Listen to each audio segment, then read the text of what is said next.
कि हमारी यूनिटी होनी चाहिए, पहली बात। दूसरी बात, यूनिटी होगी तो हम यूनिटी में कार्यान्वित कैसे करेंगे, दूसरी बात। तीसरी बात, जब हम कार्यान्वित करेंगे तो चिन्हित कैसे करेंगे।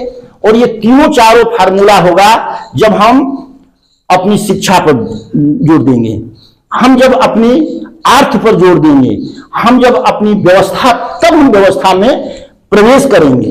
और इन सारी बिंदुओं को देखते हुए आप लोगों से सभी हमारे पदाधिकारी लोग बैठे हुए हैं, और मैं निवेदन करूंगा कि अब तो आप लोगों की उम्र तो नहीं है गांव गांव में जाने की, लेकिन हम युवाओं को आप लोग बैठ करके संदेश दीजिए, बैठ करके सलाह दीजिए। हमको हो सकता है हमारे जीवन का अनुभव नहीं है हमारे पास, आपके पास जीवन का अनुभव है। हमको बैठा, जैसे आपने हमको बुलाया यहाँ, आपने खबर दिया, मैं आप लोगों को साधुवाद देता हूं, हृदय से मैं आप लोगों का धन्यवाद देता हूं कि आप इस उम्र में भी ये कार्यक्रम कर रहे हैं। हम लोग तो इस उम्र में भी उस कार्यक्रम को नहीं कर पा रहे हैं। जी तरफ जा रहा है, किस लिए कि रोजी रोटी के जुगाड़ में 10 पैसे किसी तरह से मिल जाए। अर्थ की बहुत जरूरत होती है, समाज में चलने के अर्थ बहुत जरूरी है। अर्थ नहीं रहेगा आप काम नहीं कर पाएंगे। कहीं जाना है तो जाओ, आपको चलना पड़ेगा। हम जब जाते हैं वहां, उस जगह भी जाते हैं तो परित्याग करने की बात करने लगे, विप्र बनने की बात शुरू कर देते हैं। परित्याग कीजिए, समाज के लिए बहुत हितकर चीजें हैं, यह जरूरी भी है। फिर अगला प्रश्न, में एक बात मैं और कहूं आप लोगों के बीच में कि जो संगठन यह कार्य ब्राह्मणों के हित में कर रहा है, समय समय पर सिर्फ मीटिंग कर करके काम नहीं, धरातल पर चलना होगा हम लोगों को। आप एक ऐसे युवाओं को भी जोड़ने की कोशिश कीजिएगा, उन युवाओं का एक यूनिटी बनाया जाए और यूनिटी बना करके गांव में उन लोगों को भेजा जाए, वैसे लोगों को चिन्हित किया जाए। आज भी आप गार्जियन सभी लोगों को एक बात मैं बताऊं, ऐसे भी बहुत विद्यालय हमारे संपर्क में हैं जो वैदिक शिक्षा देते हैं, जो सनातन के बारे में लोग शिक्षा देते हैं, कर्मकांड के बारे में शिक्षा दे रहे हैं। ऐसे विद्यालय हैं जो मुफ्त में शिक्षा दे रहे हैं, भोजन व्यवस्था, रहन सारी व्यवस्था वहां है, लेकिन ब्राह्मण के बच्चे पढ़ने के लिए तैयार नहीं है और कह रहे हैं गांव में कि हमारी गरीबी है। पहले हमारी शिक्षा पर जोर देना होगा।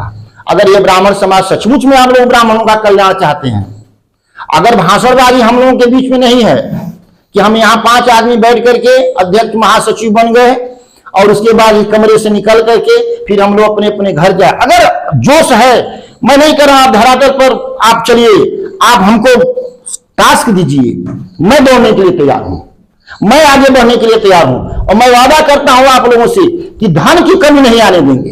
यह संजय तिवारी आज आप लोगों के बीच में यह वादा करता है कि धन की कमी नहीं आने देंगे, धन की कमी नहीं आने देंगे, तन की कमी नहीं आने देंगे। आप लोग बैठकर सिर्फ सलाह दीजिए। अगर वाकई ब्राह्मण समाज चाहता है कि कल्याण हो, और ब्राह्मण का एक लड़का का भी अगर कल्याण हो गया तो समाज का कल्याण कर देगा। आप सिर्फ जाति की बात करते हैं, मैं कह रहा हूं कि ब्राह्मण के एक लड़के को आईएएस बना दीजिए, ब्राह्मण समाज का लड़का मिलकर, ब्राह्मण समाज मिलकर के, तो पूरे समाज को आईएएस बना देगा।